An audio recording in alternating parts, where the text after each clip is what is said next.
ہمارا چال چلن قرآن و حدیث کے مطابق ہے، بلکہ کیا ہم قرآن اور حدیث پڑھتے بھی ہیں؟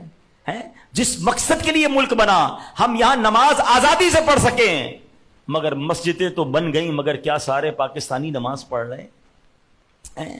اس لیے بنا کہ ہم سکون سے قرآن پڑھ سکیں، مگر کیا ہم قرآن پڑھ رہے ہیں؟ قرآن کی تعلیمات پر عمل کر رہے ہیں؟ یہ وطن اس لیے بنا کہ میری مائیں بہنیں پردہ کریں تو کوئی تنگ نہ کرے، کوئی ان کی چادر اور چار دیواری پر انگلی نہ اٹھائے، مگر آج میری مائیں اور بہنیں کیا پردہ کر رہی ہیں، یا وہ پردہ اتار کر بازاروں کی زینت بن رہی ہیں؟ یہ وطن اس لیے بنا کہ یہاں ہم سنتوں پر عمل کریں، چہرے پر داڑھی ہو، سر پر امامہ ہو، سنت کا لباس ہو تو کوئی طنز نہ کرے کہ تم نے یہ کیسا لباس پہنا ہے۔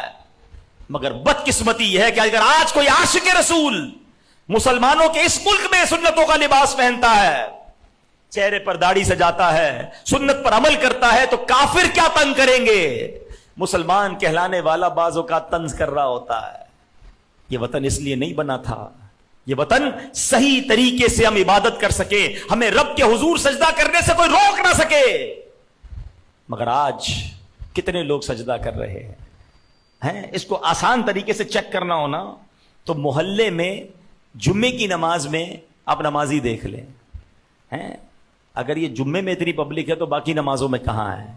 اس کا مطلب یہ ہوا، اور میں ایک اور عجیب بات کہتا ہوں تو دل اور دکھے گا آپ کا، کہ جمعے میں جتنے نمازی ہوتے ہیں نا، اس کو دیکھیں عید میں کتنے نمازی ہوتے ہیں، تو شاید جمعے سے بھی ڈبل نمازی عید میں آتے ہیں، ایسا ہی ہے؟ اس کی کیا وجہ ہے؟ اس کا مطلب جو عید پڑھتے ہیں شاید ان میں بہت بڑی تعداد جمعہ بھی نہیں پڑھتی ہے، اور جو جمعہ پڑھتی ہے ان میں بہت بڑی تعداد فرض نماز بھی نہیں پڑھتی ہے۔ یہ حال ہے ہمارا، پھر ہم کہتے ہیں پتہ نہیں کیا ہو گیا ہے، ہمارے وطن میں برکت کیوں نہیں ہے، ہماری روزی میں برکت کیوں نہیں ہے، ہماری مشکلیں۔ آپ نے جس مقصد کے لیے ملک لیا ہے وہ مقصد ہی بھلا بیٹھے ہیں۔ اللہ کی رضا والے کام ہم چھوڑتے